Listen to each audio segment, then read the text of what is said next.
This next halakha on the top of the page, Maran says, Hitil Yisrael tzitziot bebeged, below kavana. We have a situation. The Jew ties the tzitziot on the corner of this clothing, but he has nothing in mind that he's doing this for a mitzvah. Why is he tying it? He was bored. It was a decoration. Whatever reason he was doing it. But he didn't do it for the sake of the mitzvah of tzitzit.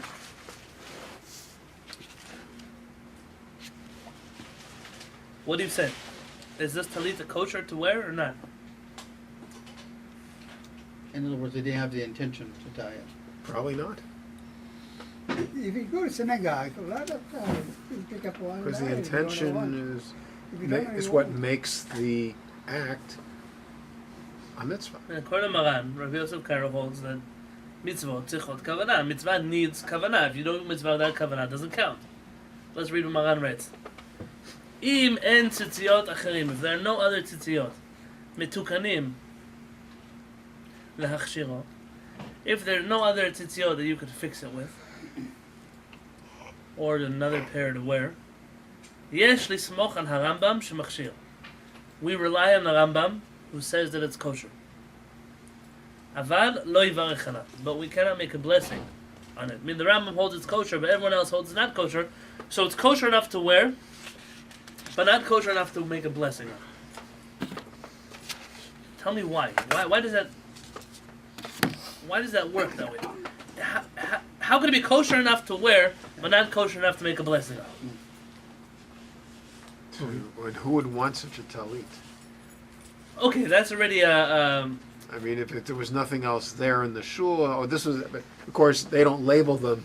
Here's a talit with a bracha on it, right. and one without. Okay, so let's imagine here. Let's check it. You have to have a special X-ray to see. help me think through the logic of this halakha, though. The logic.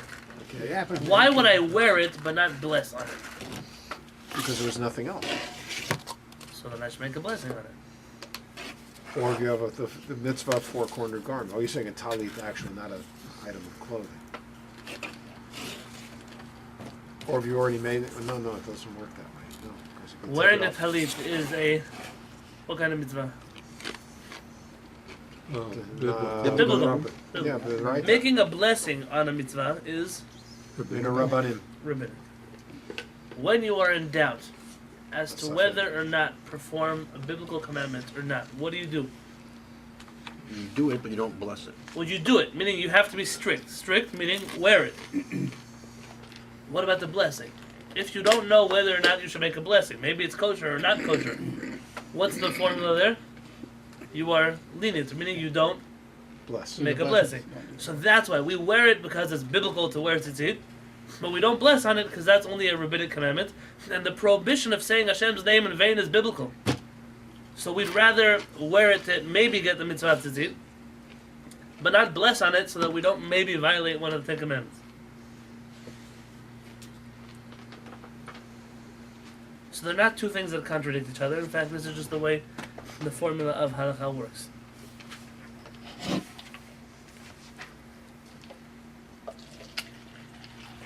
All right, let's look at the notes in the book.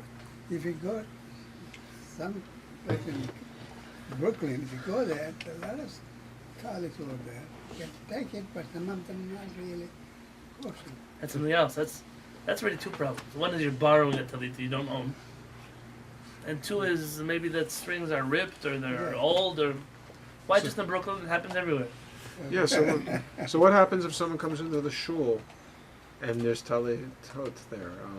They didn't bring their own for whatever reason. Maybe there's an eruv problem or they're traveling and they couldn't get to their talit for shul. You're saying that they have to own the talit? The third halakha on page 313 is all about borrowing a talit. Okay. We're gonna get there. That's in a few pages. That'll be interesting. That'll be very interesting. So when you walk into a shul and you borrow a talit in the shul, you have to say a bracha on it.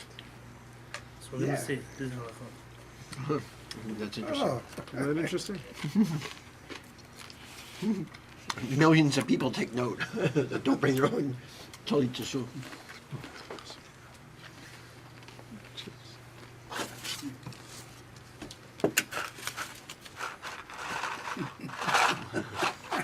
Come on, Zev, it's organic. Sausage. At least the salsa is. I'm just teasing. Salsa's good. The air is organic. I had, I think our fridge is going out though because we had guacamole in there too and it spoiled and salsa spoiled. So maybe the. I think that we're going to go to page 313 because all these halachot are not so practical. 3:30. Hey, what about owning the tallit on page 313? What about? Oh, I thought you meant something about owning.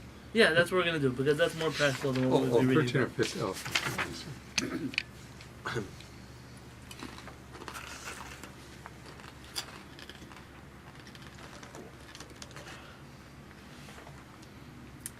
These are some nice concepts.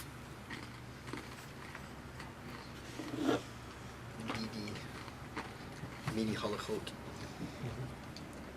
Hey guys, this stuff is loaded. Okay.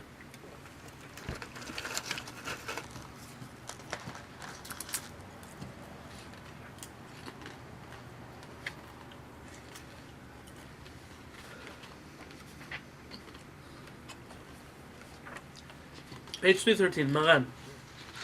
HaSho'el michavero talit. If a person borrows from his friend a talit, she'ena mitzuyetzet, which has no tzitziyot on it. It has notes. It's here. Poncho? Yeah, I mean he's not borrowing a talit with no strings. He's borrowing something that would need strings, like a poncho, but the guy never wore it. He just bought it in the store, hung it up in his closet. He never wore it yet. But now you need to say, hey, listen, I'm going to a wedding. The theme is ponchos. I need one. Can I borrow your talit? Okay, this is the story. It's in Mexico. Our rabbi doesn't miss a beat. Do I have to put tzitziyot on his clothing that I'm wearing if I don't own it? Good question. We're asking a few questions here. One is, whose obligation is it to put the tzitziyot on? The person who's wearing it or the person who owns it? That's one question. The second question, if I borrow a talit, am I considered the owner of it as long as it's in my possession? Or because it's borrowed, then it's not mine? like a lulav, right? Lulav's problematic, right? Right. And can I wear a four-cornered garment that doesn't have strings just because it's owned by someone else? Okay, we're gonna see now.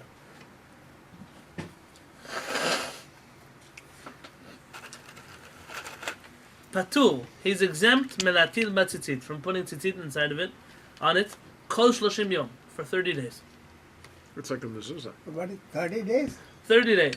He don't the say borrower. any blessing, He can wear it. but no blessing. There's no No strings. tzitzit. How can you say a Oh. blessing? It's tzitzitless. Where do we learn this from? The Chtiv, it says in the Torah, ksutecha, your covering, the clothing that you wear. Velo shel acherim. Our rabbis learned that that word means that not someone else's clothing. You don't have an obligation to put tzitzit on someone else's clothing, and you could wear someone else's clothing that doesn't have tzitziot on it as long as it's within the first 30 days of borrowing. So what changes after 30 days? Status of ownership. So is that true? If I borrow your hat for a month, does it now become mine after a month? No, but if you borrowed a book from the library, in a sense Okay, it because I'll does. charge you for it. I think the same applies to mezuzot. If you live in a place where you have like up to 30 days before you must have the mezuzot. Outside of the land of Israel. Right, the reason for that halakha is a little different. It's so that you will maybe you'll regret living outside of Israel and you'll move back. Oh. That's the reason that halakha applies. People don't know that. It says, the reason is, mipnei kavod eretz Yisrael, out of respect for the land of Israel. But if you you signed a mortgage already, you're already paid in, you're moving in, your stuff's in, could be you have to put on mezuzot already right away. There are arguments about that. Maybe you have to put it on right away and then take it off in the 30th day and put it back on with a blessing, without a blessing. You're saying if you mortgaged? Or? It Yeah, could be bought a different house, than you're not renting a leaving house so and owning a fast. house. You're not running away already. You're locked in for a certain amount of time. Whatever it is, in those circumstances, even if you wanted to go, you wouldn't be going. Okay, but that's a different halakha. Here, our rabbis felt, if I borrow Zev's hat for a month, people know it's still Zev's hat that I'm borrowing. Wow, we've never seen that happen. It's still Zev's hat that I'm borrowing. But if I've been wearing it for 6 months every single Shabbat, people already assume that Zev gave it to me as a gift. Because what kind of guy borrows your hat for a year, you know? It must mean someone gave it to me. It doesn't mean that that's true. But to other people, it looks like it's true, and then all of a sudden you're busy wearing someone's talit without tzitziot on, and they think that, oh, you just don't keep the mitzvah of tzitzit. So our rabbis therefore instituted, aval achar 30 yom, after 30 days, chayav midarabanan. The rabbis told him he must put on tzitzit, because it seems like it's his, it looks like it's his. It's more like how other people see it, though, rather than coming from inside the act. Right, right. So this is the classic case of marit ayin. Right. You know, it's a good discussion to have. Marit ayin means you can't do certain things that other people might suspect you of not keeping a mitzvah because of it. Marit ayin is a concept that has been abused by the Orthodox Jewish community of the 21st century. They tell you that you cannot go to McDonald's to go to the bathroom because people will see, oh, a Jewish guy, this is what they teach you in day school. A Jewish guy is going to the McDonald's, they can't go. What do you mean? They're going to think you're eating a cheeseburger. Who's going to think? Who knows you even? But Your friends? But the Rambam says that you're not permitted to delay relieving yourself. And you Oh, need to. so that's a halakha. Yeah, that's a halakha. Rabbi Abadi says that if that's how your friends talk about you, you should get new friends. That was one of his statements. You know? And if you have those kind of friends, they see you go to McDonald's, oh, he's eating a cheeseburger. That's what they think about you, so they get new friends. But the truth is that that's not a classic case of marit ayin. I mean, how many of you go to Starbucks? Not anymore. Not since the coffee bean came to our Oh, there you go. community. Okay. A person goes in to get a coffee at Starbucks. Yeah. They sell bacon sandwiches at Yeah, Starbucks. it's sad. It's the same thing then. So how do you imagine if you told your day school teacher you're going to go to McDonald's and order a coffee? What would they say? It's, Here, you're just using the bathroom. It's absorbed a bad smell. I mean, what's the difference? I don't know. Starbucks somehow got some kind of monopoly on the Jewish community, and McDonald's didn't. I don't know. I don't know how that worked. It's because for McDonald's years, coffee is it's cheaper. because for years Is they that didn't right? have Is that right? that trait in there. The truth is that in Israel, it's unheard of. You would never walk into a not kosher restaurant, period. Not even to get a coffee. When Israeli Jews come to America and see American Jews go to Starbucks with kippahs on their head, they think that we don't keep kosher. Wow. Something that you see rabbis do, they're the layperson would never do. It's just unheard of. But I'm putting this not a halakha here. In the Shulchan Aruch it says that if you're eating a burger and you want to drink a glass of soy milk, so It's you marit ayin? marit ayin, the Shulchan Aruch says you can't do that. It doesn't mention soy milk, though. Probably doesn't say. It mentions almond milk. Really? Yeah, Almond milk back yeah. then? Wow, Yeah, sure. look at that. Wow. Maran writes that you have to either put he didn't have this option really. He said you have to take almonds and put them in the milk, or next to the milk, so people would know that it's not real, that it's almond milk. Today's equivalent of that would be to keep the soy milk bottle on the table, Right. so people could see that it's soy milk. It's a problem. Something that you go to people's houses, they eat like pepperoni pizza. I don't know if you should eat that fake pepperoni stuff, but if you do, bring the package to the table and let people know this is not real. But what about in homes where they'll have a Fleischig meal and then they'll put out like that non-dairy ice cream and just serve it? Very good. So in that situation, well, you could say, strikes close to home. Careful now. first off, in my experience, they pass those out in containers that are labeled pirate. But even if they didn't, let's say put them in fancy bowls, you probably already assume that the ice cream they're giving you at the end of the meal is parv, because parv ice cream has become a thing already. Just like when you go to a Jewish wedding and they put out little things of margarine, they don't label it anymore margarine, because the people already know that no one's putting out butter at the Williamsburg Rebbe Hall. You know, that's that would never happen. And the fact of the matter is that the poskim have a big argument. Do you make up your own marit ayin cases? Or are the cases that are mentioned in the Talmud, those are the cases we have to keep? And the rest of them, our rabbis didn't tell us not to go to the bathroom in a not kosher restaurant. That never happened. The Maaseh is, this is a rabbinic matter at best. And in this kind of situation, if it's not one of the, I don't remember, 13 cases that the Gemara mentions of Marit Ayin, you don't have to worry about it. Going to the bathroom at McDonald's is not one of them. Going to get food that's kosher from a not kosher restaurant. What do I mean kosher?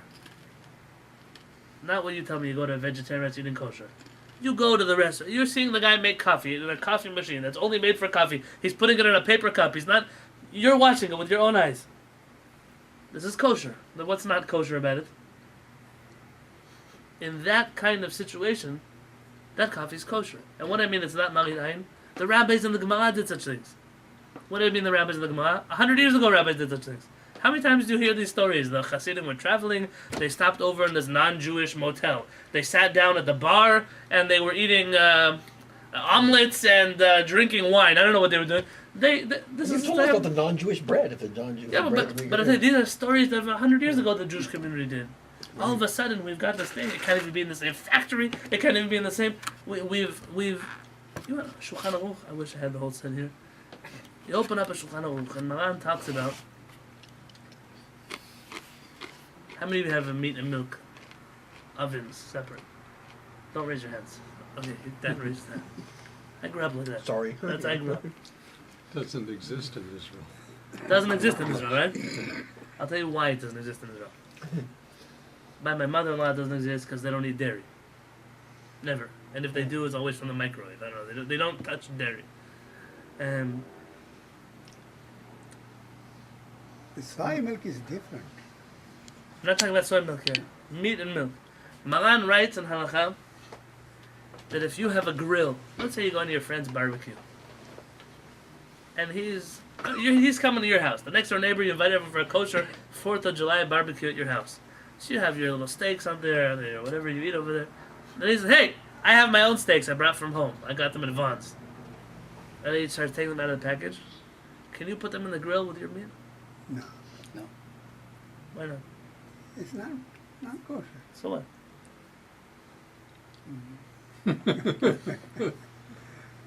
Maran gives very detailed instructions how you can grill not kosher meat on your barbecue, keep your barbecue kosher, and also your meat kosher. Wrap it in foil. You read this and this is what you have to study for snicha. Aluminum foil. This is before they invented foil. But foil's like 100 years old too. So Banana leaves. banana leaves. I'm talking here about a Taro plant. situation. That's okay then. No, don't listen. Don't go. You're gonna give your wives a heart attack now. What am I telling you? If Maran held that this case was perfectly okay, your oven between meat and milk and a covered pan with it never even drips in there. I know your wife, it gets dirty, she's already cleaning out the whole oven in the bottom. I know how this thing works. Some people have 2 microwaves. Maran says the barbecue can be used for kosher meat and not kosher meat at the same time. He mentions if there's too much fat and the fats mix with each other, that could be a problem. Okay, I agree, but that's a problem. I'm not telling you home now go It's make amazing grills because you next think to that the like, neighbor. the smokes would Oh, cross so over. that's the smoke could give flavor. Maran says, listen, this stuff that Rama disagrees, by the way. This is an argument, Maran and Rama. But at the end of the day, an oven, says Maran, an oven? He holds you could use meat and milk in the same time together in the same oven. Wow. That depends. That's complicated already. I'll give you the rule is, whenever you do meat and milk together, there are ways to make it work. But you're opening up yourself to a whole slew of issues. Which one was covered? Which one was uncovered? Which one gave off steam? Were they directly on top of each other in different racks?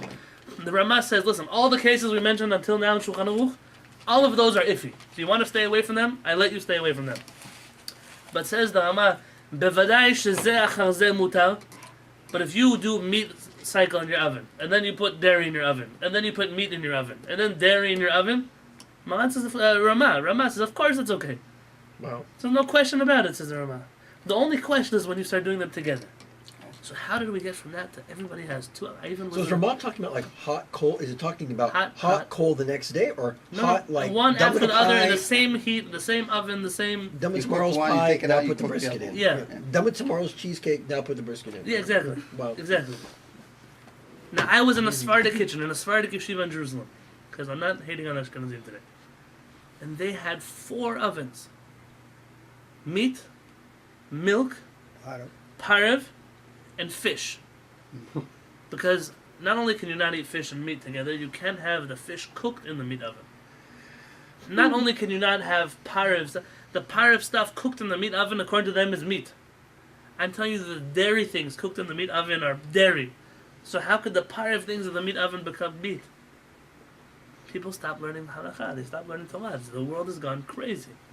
And when you get up to talk about it, what do they You're tell making you? up That's a- not mainstream Jewish opinion. You're making halachot. Yeah, but they're making up halachot. This is the problem. and what? And I said, how much can you scream already? How much can you? They thought, well, our rabbi told us differently. Who is? With all due respect, who is your rabbi? The greatest rabbi ever lived. If he's the greatest rabbi ever lived, he's greater than Moshe Rabbeinu. He's greater than Rabbi. He's greater than Rabbi Moshe Israel.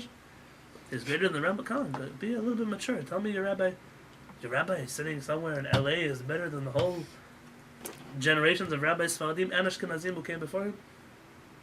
We all ate bread from non-Jews. Every single galut you were in. All your grandparents ate bread that was baked in bakeries by non-Jews. All of them. How old is the minhag of Pas Yisrael? It started in the Talmud, and it was discontinued by the Talmud. And the only people who kept it in the exile were the Mekubalim, the Arizal. How many of us are Mekubalim? How many of us? Someone who tells you they keep Pat Yisrael is lying to you. Maybe they started keeping Pat Yisrael. That's not such a special minhag. They think they grabbed angels. What's so special about this minhag? Nobody did it. Nobody kept the halakha. And you want to know the best thing about Pat Yisrael? Do you know that anything you buy can become Pat Yisrael? Anything? If you buy bread that is not Pat Yisrael, unlike food that is cooked by a non-Jew, that once it's cooked, you can no longer fix it, the bread or baked goods that were baked by a non-Jew, if you want to be strict, in the Pat Yisrael, you could take that bread and put it in the toaster. And once you toasted it, you already finished baking it. You baked it more than the non-Jew baked it. It's already Pat Yisrael. There's nothing in the world you can eat that is not Pat Yisrael. You just have to have some kind of, you walk around with the blowtorch, I don't know, you put it in the oven. Everything becomes Pat Yisrael. People grab onto these things, they think they're halachot, they make angels out of them. It's nothing special. You're not going to get any special points in Gan Eden for this. You don't know that. I know that. Absolutely, I know that. Well, it's like, it's not... Give shares in Pan Bimbo Mexican. It is- You could spend your time doing other You're a Pan mitzvahs. Bimbo. When did I just teach? I was teaching a book. Oh, Harav Peretz. Harav Peretz wrote as a notes the week before I flew to Israel. Harav Peretz wrote that essentially those people who try to keep a strict path in all of the Torah are creating a new Torah. Because if Hashem didn't command you to do it, on what grounds are you doing it? Hashem says, it's okay if you use that oven for meat and milk. And I said, no, I'm not going to do it, Hashem. Don't worry, I want to be extra holy. Hashem says, that's not holy. I asked you to be holy in all kinds of other things. Don't speak Lashon Hara. Don't make other people feel bad. Respect your wife. Speak nicely to your children. Don't talk in tefillah. I didn't ask you to have two ovens. What, you think Hashem is going to give you points for something you never did? You're going to tell the police officer who pulled you over, police officer, I have 2 seatbelts on my chair. He says, good for you. You still ran a red light. I don't understand. What's so special about having 2 seatbelts? I didn't ask you to have 2 seatbelts. But I did, but I wanted to be extra safe. Good for you. You made up your own rule, and now you want me to be happy that you made up your own rule. Of course nobody's going to get extra points and get ended for this. Okay, so here we're sitting. The Ramak, I don't even know how I got here. The Ramak tells us, what happens if you borrow someone's talit? Yeah? I borrow... Hila, I'm going to borrow your talit, okay? So I'm borrowing his talit for 2 weeks. And I give it back to you. I go on a trip to New York. I come back. I borrow it for 2 more weeks. Is that considered borrowing a talit for more than 30 days or not? 2 plus 2, 28 days. I think you hit the reset button. No. When you No, reset unless system. you have to inform the person that hey, I'm going to borrow for 2 more weeks. No, he gave it back to him. I gave it back to him. Oh, you gave it to him, but then you borrowed it again? Again. I didn't need it when I was in New York. It's supposed to be 30 days. Am I hitting a reset button or not? Do they get mushed together into one 30-day period? Good question. When Rabbi Akiva comes back after 12 years to his wife, and he hears her fight, say, if I could send my husband back for 12 more years, I'll go back. And he goes back for another 12 years. You should know, not all the poskim agree that he never saw his wife in these 24 years. Because Rabbi Akiva had many children, so clearly he saw his wife at some point in time. Yeah, but I'm going to put that leave the story the way it is told in the Gemara.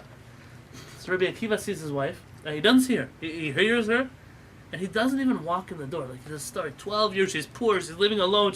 He hears her say, if I could send him back, I would send him back. So he goes back. And the rabbi said, why didn't he just walk into the kitchen? Say hello, then go back to yeshiva. One of the rabbis tell us that 12 plus 12, it's not the same thing as 24. You know, when you're working, and your wife says, I need your help with something. And you drive home, and you help her, and you go back. You could work the same amount of hours, but the fact that you took that hour break in the middle, you hit the reset button. It starts all over again. You're not in the. You work the same amount of hours, but you didn't accomplish the same amount of work. 12 plus 12 doesn't always equal 24.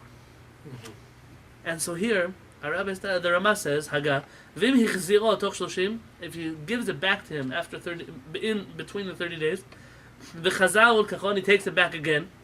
Eino mitzaref, these times don't add up together. Rak ba'inan 30 yom retzufim. Says the Rama, you need to have 30 days that are connected to each other. Contiguous. Yeah. Contiguous. Now here's the question. The question is, okay, I borrow your tzitzit. It doesn't have strings. Because it's not really mine, so I don't have to put on strings. I can wear it without strings. That's what we're establishing. It's not mine in order to put tzitzit on it. What if I borrow your talit and it has strings on it? Do I make a blessing on it or not? Meaning, is it mine enough in order to be able to make a blessing on it? I see, yes.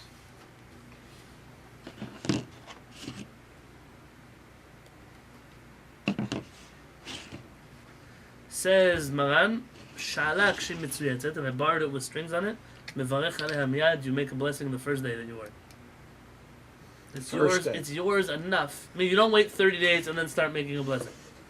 It already has strings. You make a blessing right the first day. And then you continue making the blessing? Yes. So from here we see already the beginning of the foundations of, do you make a bracha on the talit that you borrowed from somebody else in the Bet Knesset? Imagine you borrowed it from someone else. They gave you permission. If you borrow it from the Bet Knesset, who owns the things in the Bet Knesset that are owned by a community that can give you permission to make a blessing on it? That's where it starts to get tricky. B'ezrat Hashem, that's what we're going to be doing next week. Have a beautiful evening.